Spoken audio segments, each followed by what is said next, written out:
Vamos abrir então para o capítulo 2 de Tiago. Vamos ler o capítulo inteiro, fazer de forma responsiva. Oremos.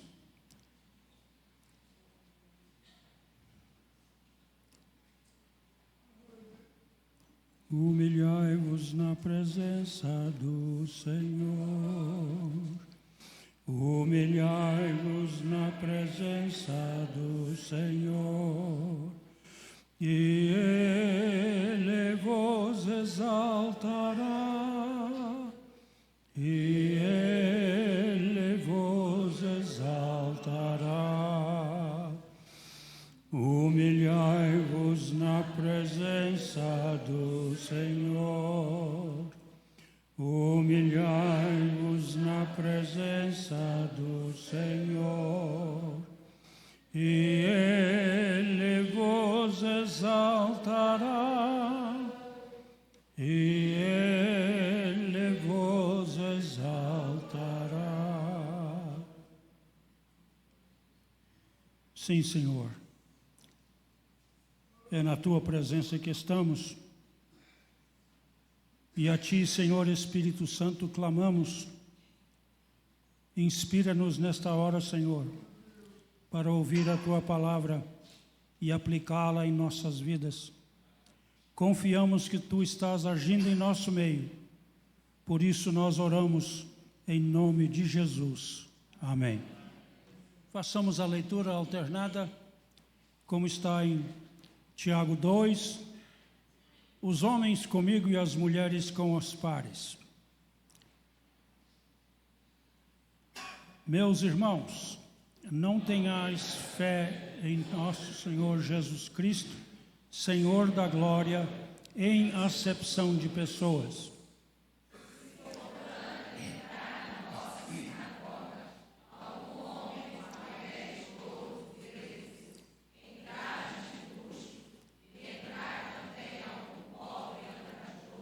E tratardes com deferência o que trazes de luxo, e lhes disserdes: assenta-te aqui em lugar de honra, e disserdes ao pobre: tu, fica ali em pé, ou assenta-te aqui, abaixo do estrado dos meus pés.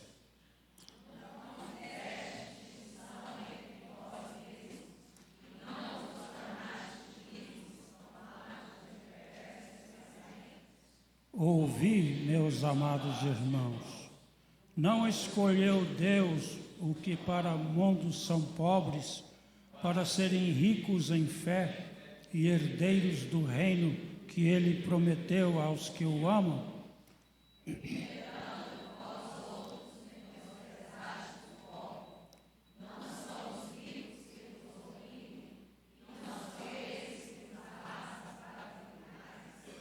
Não são eles os que blasfemam o bom nome que sobre vós foi invocado?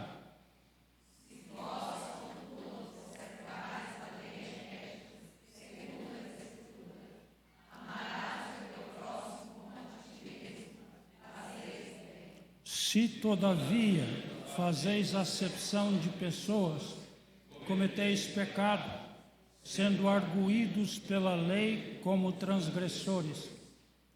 Pois qualquer que guarda toda a lei, mas aborrece um só ponto, se torna culpado de todos. Porquanto aquele que disse: não adulterarás, também ordenou: não matarás. Ora, se não adulteras, porém matas, és ser transgressor da lei.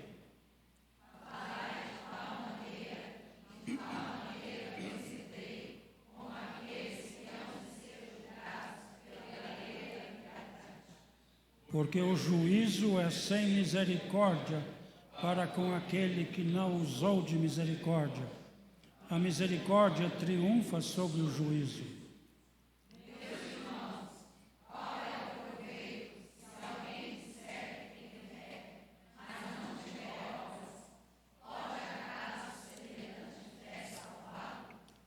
Se um irmão ou uma irmã estiverem carecidos de roupa e necessitados do alimento cotidiano,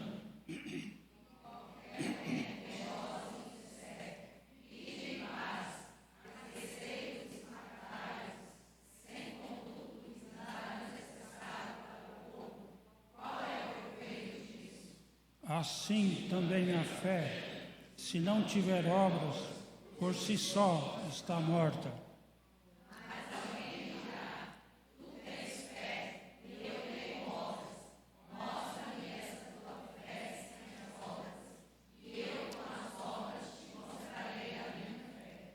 Crês tu que Deus é um só? Fazes bem. Até os demônios creem e tremem.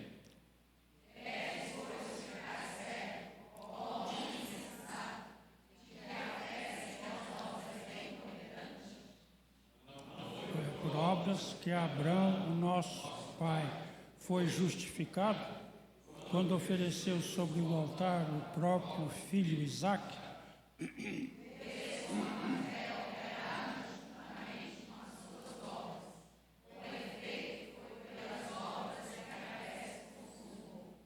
E se cumpriu a Escritura, a qual diz: ora, Abraão creu em Deus, e isso lhe foi imputado para a justiça, e foi chamado amigo de Deus.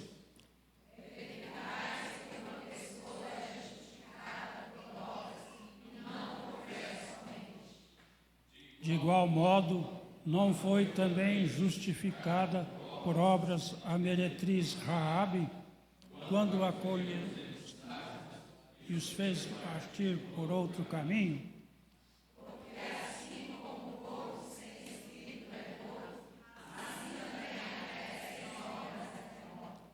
Recebemos como palavra de Deus.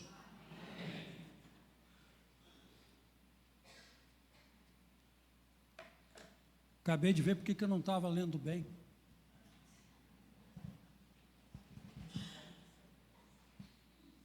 Agora sim. Você conhece aquele velho ditado? Um tem fé de menos e outro... um trocadilho, né? É verdade? Posso fazer a pergunta: qual fé? Quais obras? Porque a gente vê que há fé e há fé. Há obras e há obras. Eu queria que você me ajudasse aqui um pouquinho. Imagine um judeu convertido ao cristianismo, conheceu o seu Messias, e ele poderá percorrer um de dois caminhos na sua nova fé.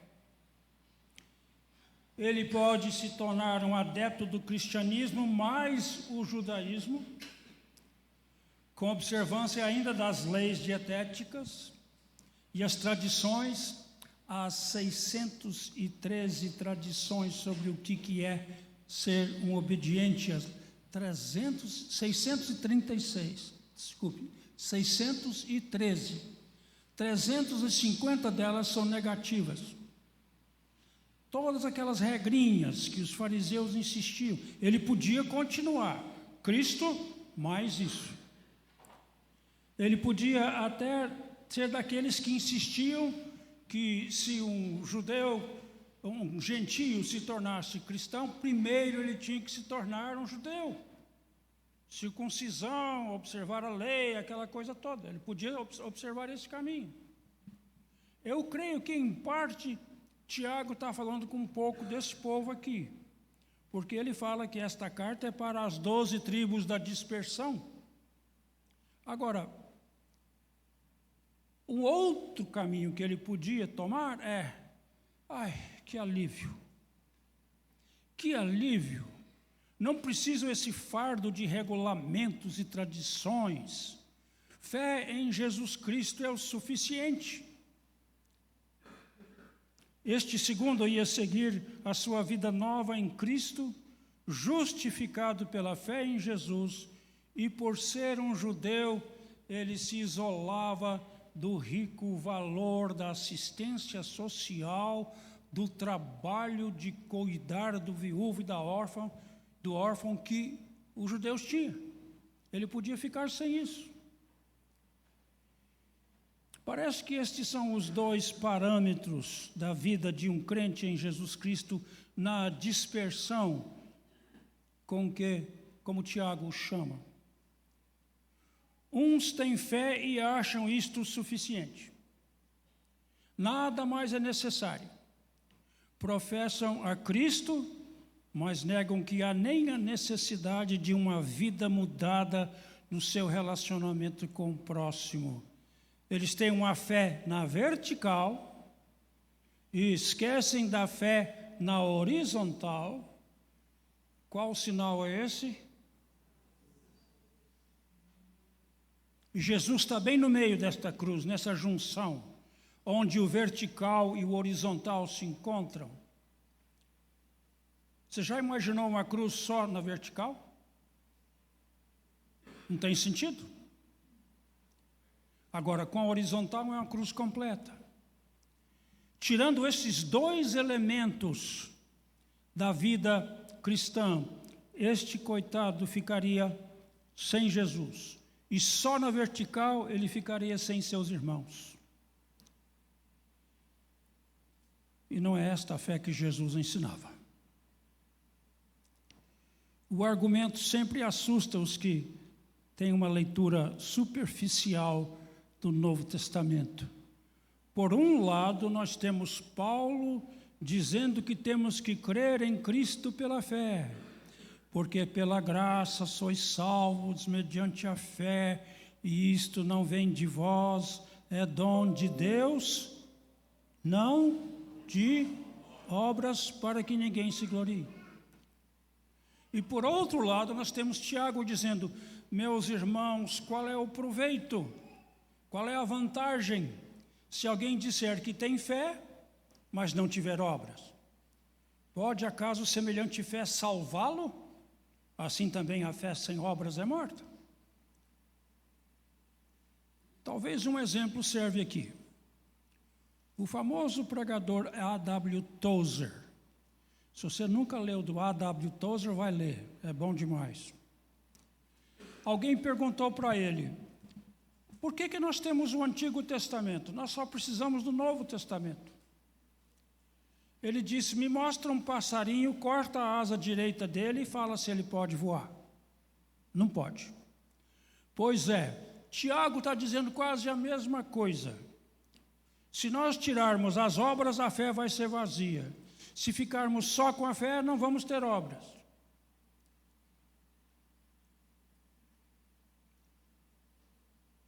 Está lembrado que Jesus disse no Sermão da Montanha: assim brilhe a vossa luz diante dos homens, fé, para que vejam as vossas boas obras, e glorifiquem ao vosso Pai que está no céu. Eu acabei de citar Efésios, vou citar o resto. Porque pela graça sois salvos mediante a fé, e isto não vem de vós, é dom de Deus, não de obras para que ninguém se glorie. Próximo versículo: pois somos feitura dele. No grego é a mesma palavra, somos obra dele, somos trabalho dele, criados em Cristo Jesus para boas obras, as quais Deus de antemão preparou para que andássemos nelas. Aí destrói todo aquele argumento que Paulo e Tiago estão contrários um ao outro. Muito pelo contrário. Faço uma pergunta para você. Pela fé somos salvos? Espera aí, um pouquinho mais. Pela fé somos salvos? Sim. Ótimo. Pelas obras não somos salvos? Não. Se pela fé somos salvos, demonstramos a nossa salvação com obras? Sim. Se pelas obras somos salvos, não temos fé e não precisamos de fé, não de obras, diz Paulo. Tiago começa a sua segunda parte aqui dizendo: meus irmãos, qual é o proveito?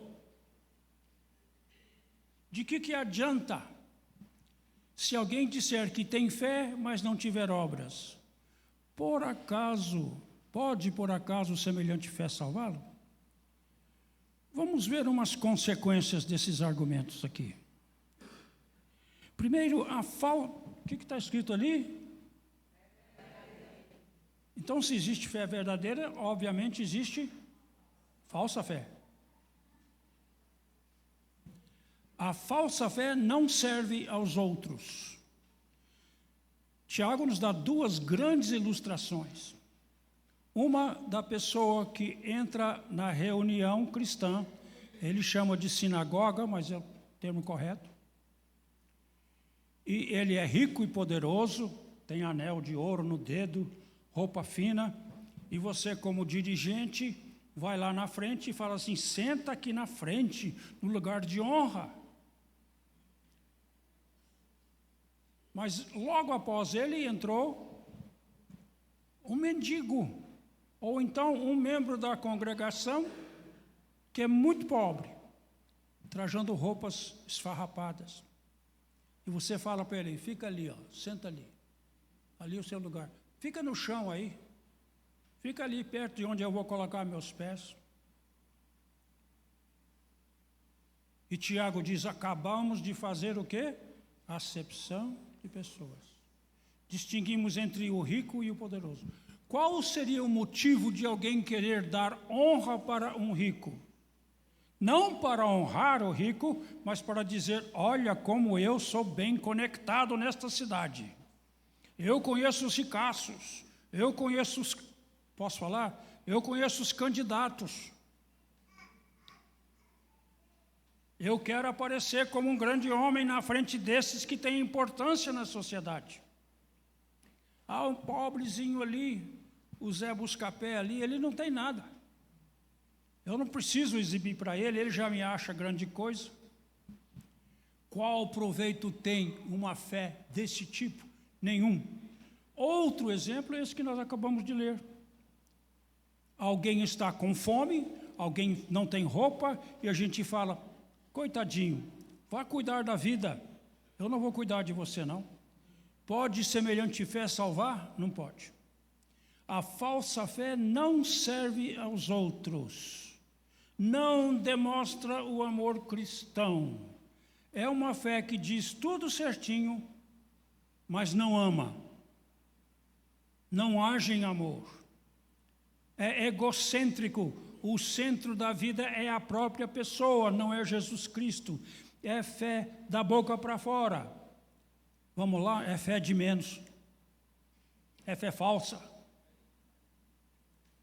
A outra coisa, a falsa fé não é obediente a Deus. Tiago é contundente, ele fala assim: vocês creem em Deus? Tem fé em Deus? Olha, os demônios também creem. E eles tremem. Eles conhecem o poder de Deus. Eles têm medo de Deus. Eles têm fé falsa, mas têm fé que existe um Deus que castiga. A falsa fé não salva porque ela é insuficiente. A fé tem que nos levar a uma ação em obediência a Deus. Quando o Senhor Jesus fala que ele amava o povo, que ele olhava para uma multidão e tinha compaixão deles, porque eram como o quê? Ovelhas sem pastor. Ele cuidava, estavam 3 dias sem comer quase nada, e ele trata de cuidar de 5.000 e de 7.000. Ele acaba cuidando em obra aquilo que eles precisavam. Mais uma coisa, a verdadeira fé tem como resultado obediência. Olha aqui, este casal simplesmente tem que agir junto, fé e obediência. Eu tenho fé em Deus, eu deposito a minha fé no Senhor Jesus Cristo. A minha fé não é numa ideia, a minha fé não é numa ideologia, não é numa denominação, não é num programa, não é num evento. A minha fé é numa pessoa. Eu tenho confiança nele. E como eu tenho confiança nele, eu obedeço a ele. O exemplo de fé que Tiago nos dá é a fé de Abraão. Sai da tua terra? Saiu. Não foi? Escolhe onde você quer morar, aqui ou ali, Ló. Não, eu vou lá para o vale, lá é bom. Deus fala, isso aqui é tudo seu, eu já prometi. Ele andou por toda parte, erguia altares, adorava ao Senhor, foi obediente em tudo. Vai chegando o fim da vida dele com aquele filho da promessa. A tradição judaica fala que ele era um rapaz, não uma criancinha. Um rapaz, um adolescente. E uma noite, dentro da sua tenda, Deus fala, Abraão, toma teu filho amado, seu único filho, leva-o para um monte onde que eu vou te mostrar, e ali eu quero que você sacrifique ele e ofereça ele em holocausto a mim.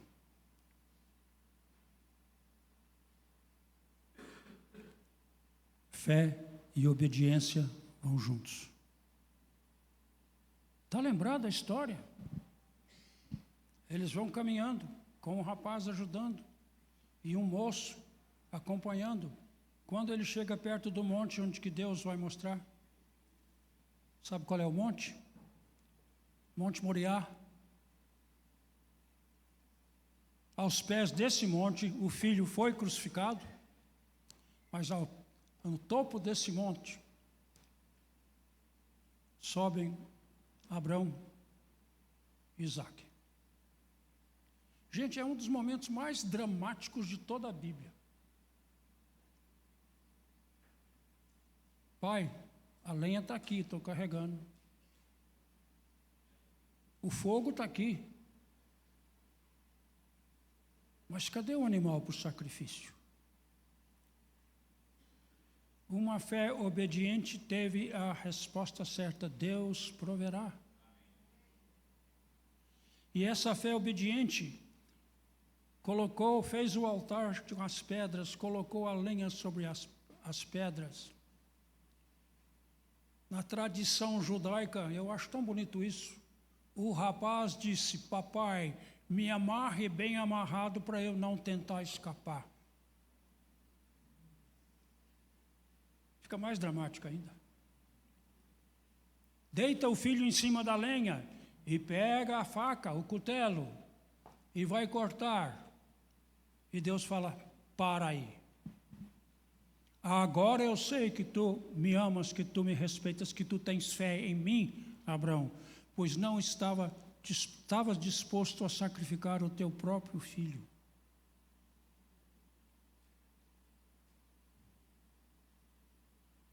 Deus providenciou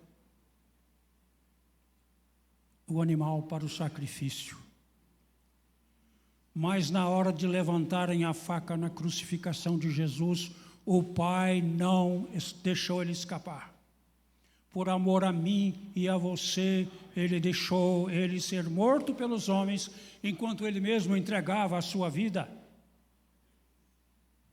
Fé e obediência em Jesus Cristo significa, eu creio que ele morreu para mim, por mim, em meu lugar, e então eu tenho que viver em obediência a ele, e tudo que eu fizer, seja comendo, bebendo, andando, trabalhando, fazendo o quê?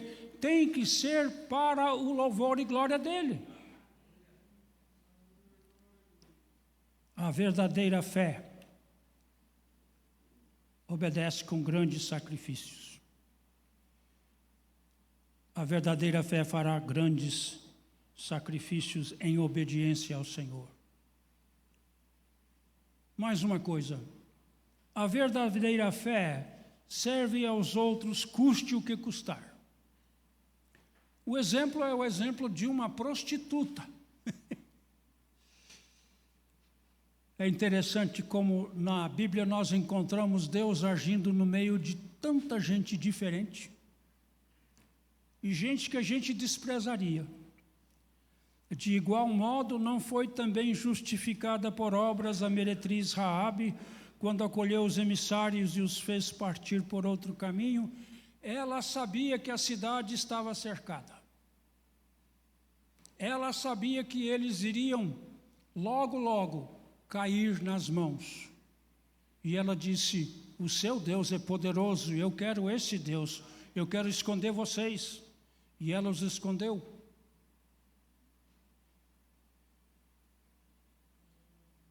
Ela deixou a marca bem clara, né? Onde era a casa dela, na muralha.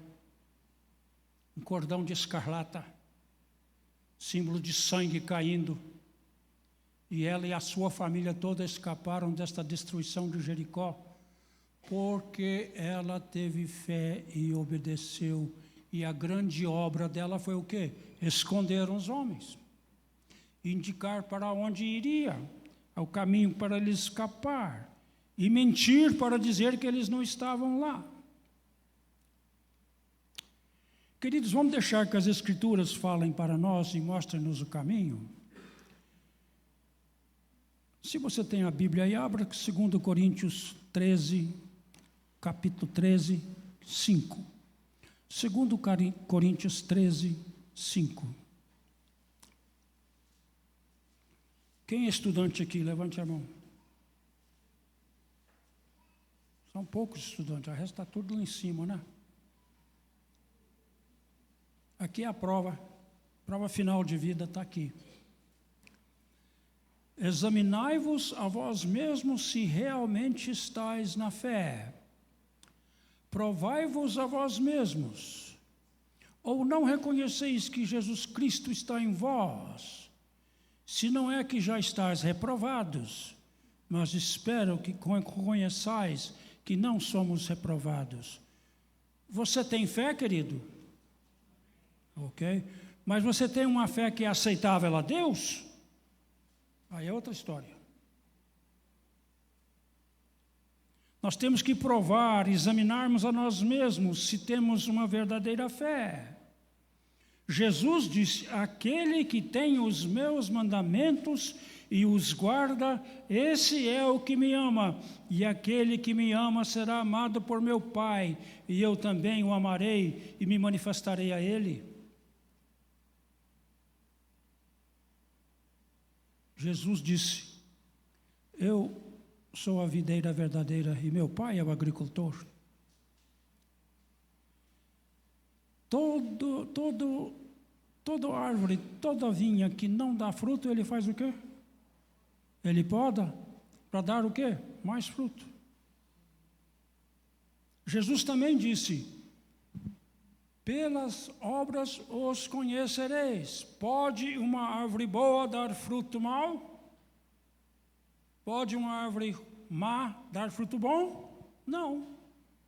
Qual é o fruto na minha vida? A obra que eu pratico em fé e obediência a Deus, que demonstra que eu sou de Jesus Cristo.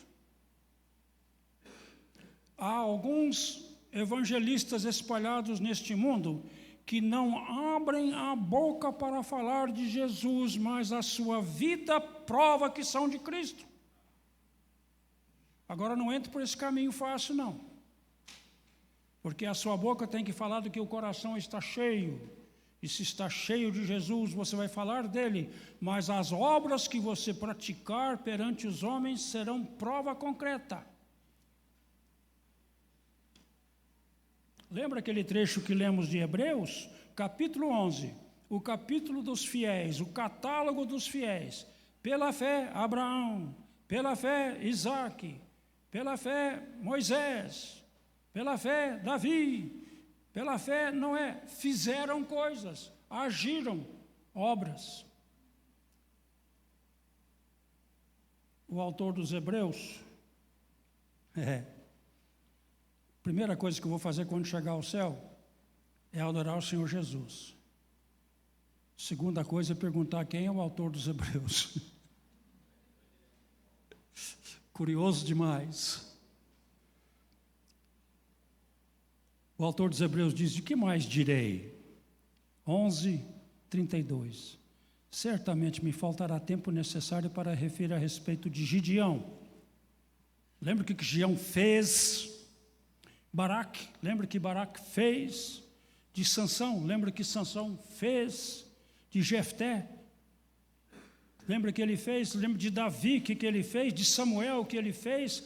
As obras que estes praticaram, os quais por meio da fé, olha o que eles fizeram: subjugaram reinos, praticaram justiça, obtiveram promessas, fecharam a boca de leões, extinguiram a violência do fogo, escaparam ao fio da espada, da fraqueza tiraram força, fizeram-se poderosos em guerra, puseram em fuga exército de estrangeiros.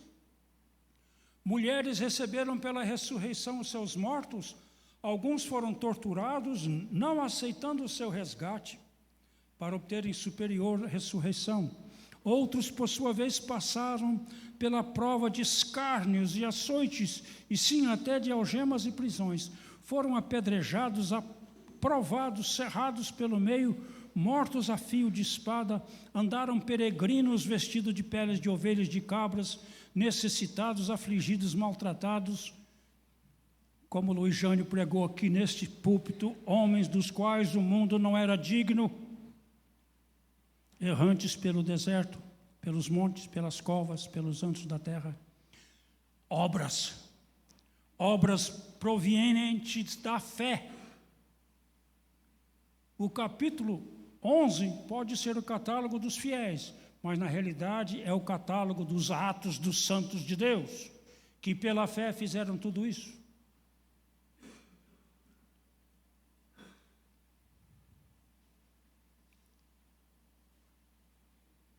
Ora, todos estes que obtiveram bom testemunho por sua fé, não obtiveram, contudo, a concretização da promessa, por haver Deus provido coisa superior a nosso respeito, para que eles sem nós não fossem aperfeiçoados. Eles tinham fé no Senhor Jesus, que eles não conheciam. Fé no Filho de Deus, que eles não conheciam. Eles tinham fé que agiu em obras, mas nós temos o privilégio de sermos conhecedores do Filho de Deus, seguidores do Senhor Jesus Cristo, e porque somos isso, nós damos os frutos que comprovam que nós realmente somos de Jesus Cristo.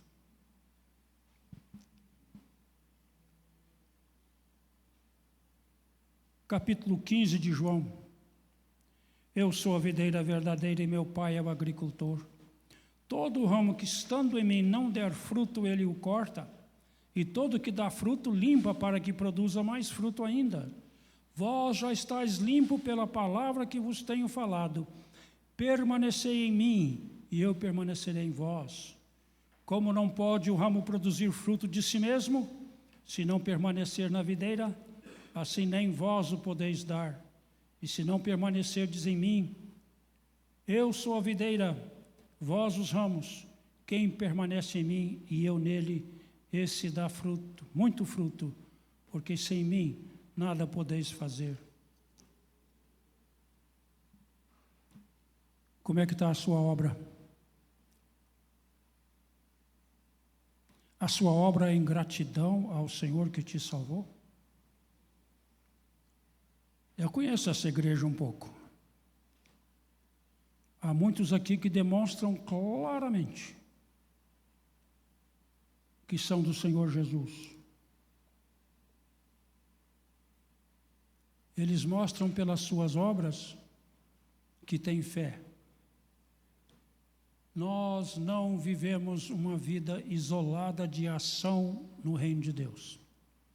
Se você está inoperante no reino de Deus, você está descobrindo que a sua fé está inoperante em você.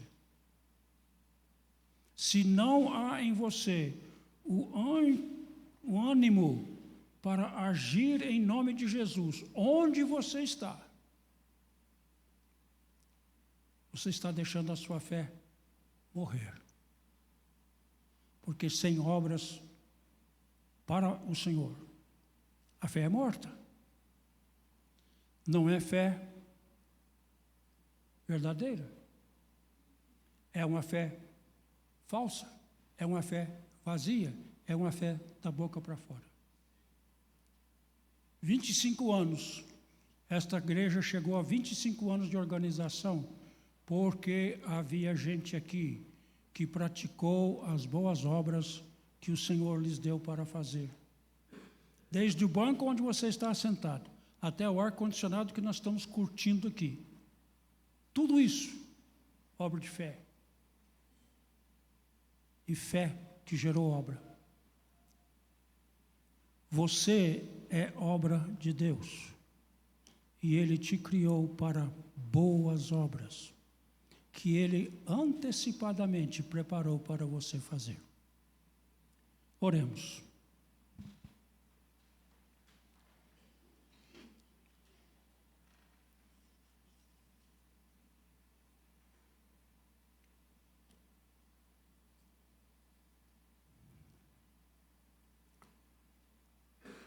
Senhor, nós pedimos perdão pela preguiça que nos ataca,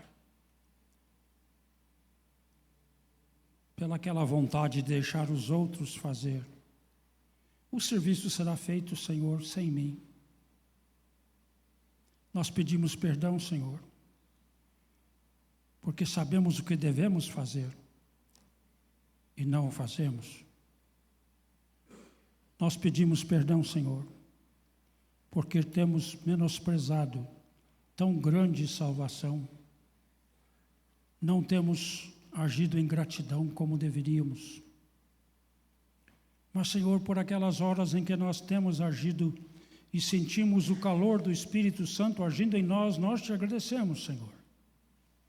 Por aquelas horas em que nós temos assistido a alguém necessitado. Por aquela hora em que nós temos a palavra certa para a pessoa em apuros. Por aquela hora, Senhor, que um simples olhar disse muita coisa para quem estava deprimido.